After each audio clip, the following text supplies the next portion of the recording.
বেঁচে থাকা বিশাল বিলাসিতা, বেঁচে থাকা এমন বিলাসিতা,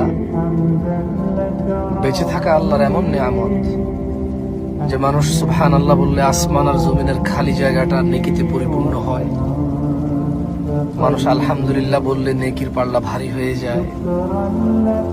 বেঁচে থেকে মানুষ আল্লাহুম্মা সাল্লি আলা মুহাম্মাদ দুরূদ পড়লে 10টা নেকি হয়, 10টা গুনাহ ক্ষমা হয়, মর্যাদা বৃদ্ধি হয়,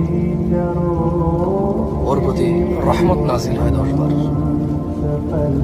বেঁচে থাকলে ফজরের 2 রাকাত সুন্নত আদায় করলে দুনিয়াতে যা আছে এর চেয়ে বেশি কিছু পাওয়া যায়।